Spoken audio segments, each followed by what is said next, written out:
ان اللہ اشترى من المؤمنین انفسهم واموالهم بان لهم الجنہ يقاتلون في سبيل الله فيقتلون ويقتلون وعدا عليه حقا في التوراة والانجيل والقرآن ومن اوفى بعهده من الله فاستبشروا ببيعكم الذي بايعتم به وذلك هو الفوز العظيم۔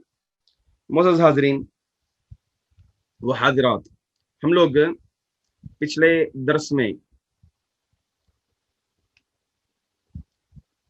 تحویل قبلہ کے متعلق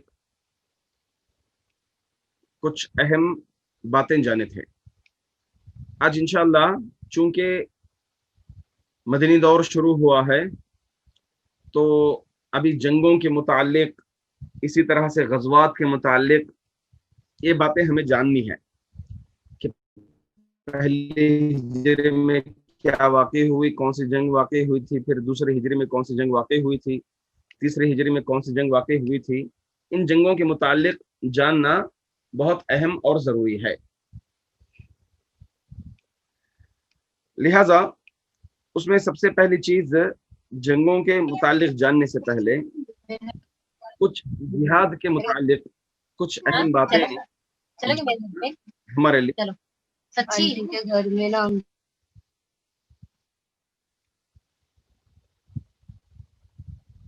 درمیان میں تھوڑا آوازیں کم کر لیں، اپنا سب لوگ آڈیو بند رکھیں، بہت ڈسٹرب ہوتا ہے۔ تو کہہ رہا تھا میں، جہاد کے متعلق کچھ باتیں جاننا بہت ضروری ہے، اور کئی مسلمان لوگ اس جہاد کے معنی اور مفہوم کو غلط لیے ہیں، تو اس اعتبار سے بھی اس معنی اور مفہوم کو بھی جان لیں۔ جہاد کے شروع کیا ہوتے ہیں، پھر جہاد کی فضیلت کیا ہوتی، جہاد کی فرضیت کیا ہے، پھر جہاد کی قسمیں کیا ہیں، یہ تمام چیزوں کو جاننا بہت ہی اہم اور ضروری ہے۔ سب سے پہلے ہم شروع کریں گے جہاد کی فضیلت سے، اس کے بعد میں انشاءاللہ جہاد کا معنی اور جہاد کی قسموں میں آؤں گا۔ قرآن کریم کا اگر مطالعہ کریں گے ہم تو قرآن کریم میں اللہ رب العزت جہاد کرنے والوں سے جنت کا سودا، جو اپنی جان اور اپنے مال سے جہاد کرے گا، اللہ رب العزت اسے جنت کا سودا کیا ہے، یعنی اس کے بدلے اللہ تعالیٰ جنت دیں گے، جنت عطا فرمائیں گے۔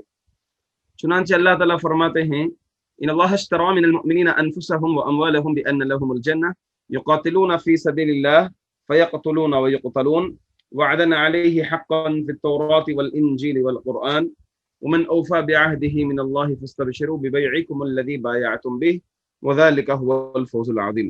بے شک اللہ تعالیٰ نے مسلمانوں سے ان کی جان اور ان کی مال اس بدلے میں خرید لیے ہیں کہ انہیں جنت ملے گی۔ وہ اللہ کے راستے میں جہاد کرتے ہیں، پھر لڑتے اور مارتے اور شہید ہوتے ہیں۔ ان سے اللہ کے ذمے ایک پختہ وعدہ ہے تورات اور انجیل اور قرآن میں۔ اور کون ہے جو اللہ سے بڑھ کر اپنے عہد کو پورا کرنے والا ہو؟ پس خوشیاں مناؤ اپنے اس سودے پر جو تم نے اللہ سے چکا لیا ہے، یہی سب سے بڑی کامیابی ہے۔ تو اللہ رب العزت جہاد کرنے والوں کو جنت کا، جہاد کرنے والوں سے جنت کا سودا کیے ہیں۔ اسی طرح اللہ رب العزت مجاہدین سے محبت بھی کرتے ہیں۔ اللہ تعالیٰ فرماتے ہیں، ان اللہ یحب الذین یقاتلون فی سبیلہ کأنہم بنیان مرصوص۔ بے شک اللہ تعالیٰ ان لوگوں کو پسند کرتا ہے جو راستے میں صف بنا کر ایسے جم ٹھوس دیوار ہو، سیسا پگھلا کر جس طرح دیوار مضبوط ہو جاتی ہے، ویسے مضبوط ہو کر کے جو اللہ کے راستے میں لڑیں گے، اللہ کے دین کو بلند کرنے کے لیے لڑیں گے، تو اللہ رب العزت ایسے لوگوں سے محبت کرتے ہیں۔ اسی طرح جہاد کے متعلق اللہ تعالیٰ قرآن کریم میں یہ بھی بتائے کہ جہاد کرنے والوں کو اللہ رب العزت دردناک عذاب سے محفوظ کر لیتے ہیں۔ یا ایھا الذین آمنوا هل ادلکم علی تجارۃ تنجیکم من عذاب علیم تؤمنون باللہ ورسولہ وتجاہدون فی سبیلہ باموالکم وانفسکم ذالکم خیر لکم ان کنتم تعلمون۔